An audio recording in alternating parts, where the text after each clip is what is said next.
This product's price does change often. Be sure and check out the link down below in the description to see what kind of price you can get for it. Hey guys, Tyler here, and in today's video, we're taking a look at this paddleboard. Now, in this video, I'm going to show you some footage here of the paddleboard in more extreme conditions, kind of out on the ocean in waves, and show you how it performs. Now, I've had the chance to kind of test it out and really put it to its limits and see how well it does, and I've been super impressed. Now, this is the board right here. You will notice it has handles on either side to make entering and exiting the water a little bit easier, and just holding onto the board when you're out in the water as well. Now, the board itself is inflatable. I inflate mine to roughly about 12 psi, and then just go ahead and clip on the fins to the bottom, and then you can go ahead and just take it right out into the water.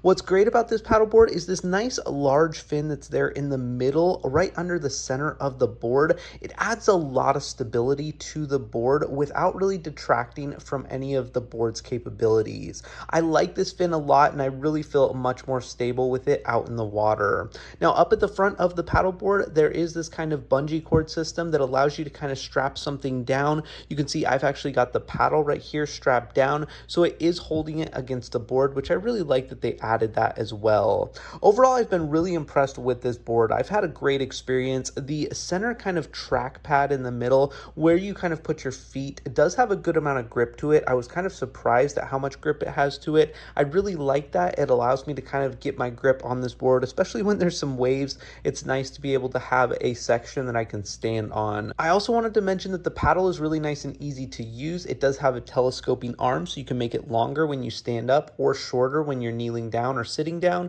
And then you also have a nice large paddle face here that can move a lot of water at a time. I've been really impressed with this paddleboard. I think it's really nice and high quality. I really love that it comes in a bag, so all of my accessories and the paddleboard and paddle can all fit into a bag and taken on the go with me. The setup is pretty simple with the pump. It does take a little bit of effort to pump it up, but once you do, it's a lot of fun, and I've really enjoyed this paddleboard. And for that reason, I would highly recommend it. Now, make sure and check out the link down below in the description to get your hands on this product. Thanks so much for watching, and have a great day.